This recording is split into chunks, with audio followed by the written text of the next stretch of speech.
Imagine you're a primitive fish-like animal known as Ichthys swimming around in the Cambrian seas over 550 million years ago. You're quite unique when compared to the mindless sponges and jellyfish you swim with. Their neurons, the cells that make up a brain, are spread out all over their squishy bodies. But you're special. You may be primitive, but you have a tiny clump of nerves in the tiny head of yours. This tiny ball of nerves is one of the earliest examples of a brain we know of, and just the beginning of the long and complicated history of the brain. Before we can continue, we need to understand what a brain is and what each part does. The brain itself is a collection of neurons, cells that have the capability of storing and passing information by chemical and electrical signals. The human brain is quite unique among the other organs in the body.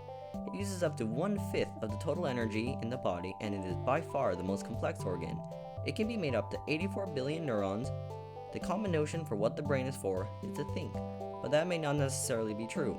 Thinking about predators or food won't aid in survival, so a lot of neurologists, people who study brains, agree that the brain's purpose is to be the center of movement and control. So things like memory, sensory, and thought are only going to be important if they serve in helping the animal move or survive. The brain is composed of 4 main parts. The cerebrum makes up the majority of the brain and is mostly responsible for thought processing and actions.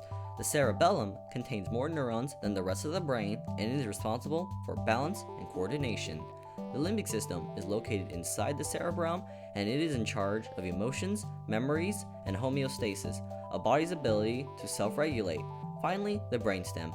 Being the brain's link to the body, it is in charge of heartbeats, reflexes, and breathing. The brainstem is also called the lizard brain because it is the oldest part of the brain in our body, and it has many roles and instinctual behaviors. So now we know what a brain is, we can continue with their history leading up to ours. Or Mrs. Ichthys, the mollusks were also getting smarter, but you had an edge they didn't, a spine, more specifically a notochord. This flexible cord along your back to your brain organizes your nerves, cells that sends impulses to the brain and your neurons. Compared to the evenly spread out neurons of a mollusk, you were pretty revolutionary. This body plan of a brain in a head with a central spine would become the body plan for the incredibly successful line of tetrapods, 4-limbed animals with a spine.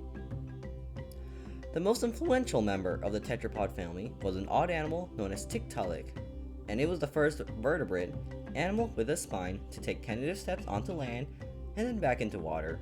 Many scientists believe that Tiktaalik had traits of both amphibians and fish.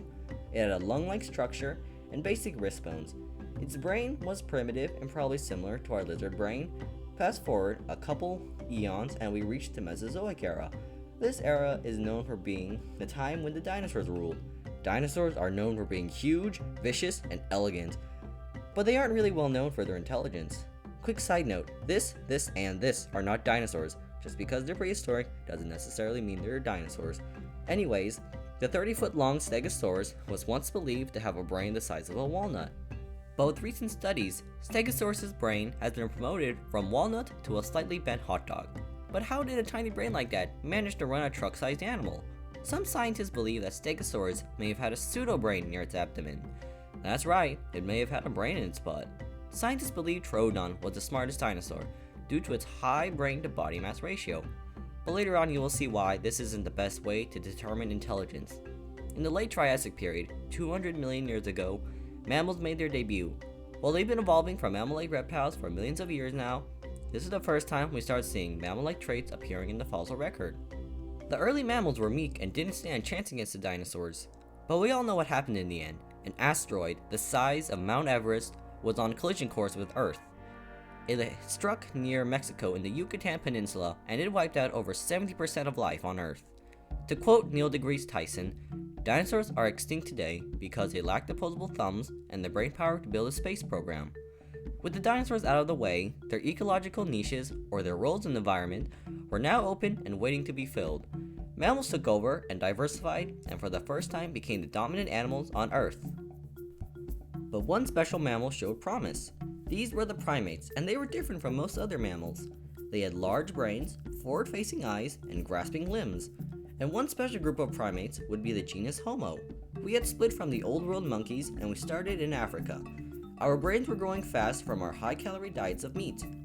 We started achieving bipedalism over 4 million years ago, Another important part of our evolution was the development of tool usage.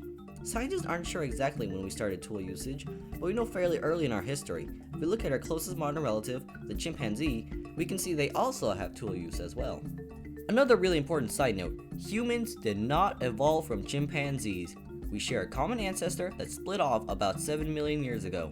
Saying that we evolved from chimpanzees to a scientist will make it look like you got your education from a sponge, so don't do it.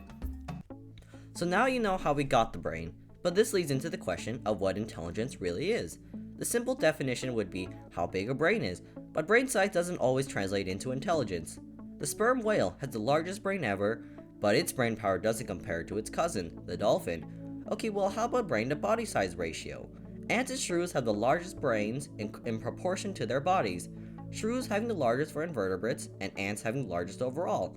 Sure, ants are clever, but shrews are definitely not the smartest when compared to elephants, who are capable of long-term memory and empathy.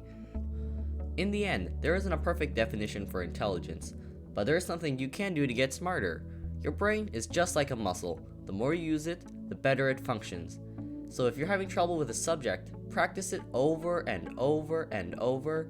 The more you practice, the more activity that will happen in your brain. All this new activity will cause your brain to create more connections between the neurons for a faster and more efficient brain. So, Mr. and/or Mrs. Haikuichthys, you have a pretty bright future ahead of you. It's going to be full of math, art, science, or whatever your curious mind desires. In the end, a brain is a terrible thing to waste, because to be quite frank, it literally took us 3.5 billion years to get. So keep on learning.